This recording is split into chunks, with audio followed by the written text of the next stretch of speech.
ପିଲାମାନେ ଆଜ୍ଞା ଦିଦି। ଭଲ ଅଛ? ଆଜ୍ଞା ଦିଦି।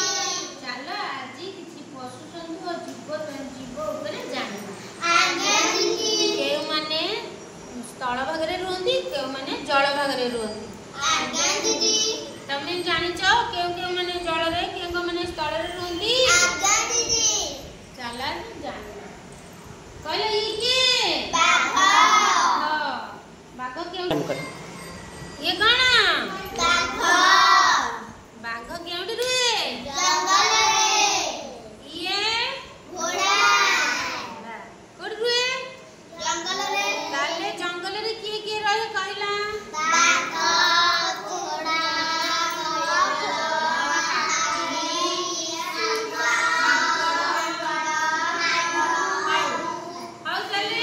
ତାହେଲେ ଯେଉଁମାନେ ପାଣିରେ ରୁହନ୍ତି ତାଙ୍କୁ କଣ କହନ୍ତି ନା ଜଳଚର ଜୀବ। କହିଲ ପାଣିରେ କିଏ କିଏ ସବୁ ରୁହନ୍ତି? କୁମ୍ଭୀର, ସାପ, ବେଙ୍ଗ, କଙ୍କଡ଼ା, ଗେଣ୍ଡା, କଙ୍କଡ଼ା, ମାଛ,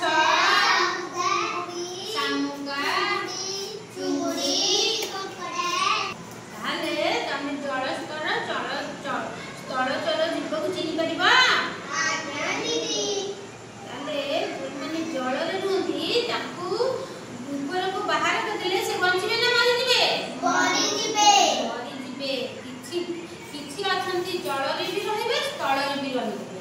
ଆଉ କିଛି ଅଛନ୍ତି କେବଳ ଜଳରେ ରହିବେ। କେଉଁମାନେ କେବଳ ଜଳରେ ରହିବେ? ମାଛ,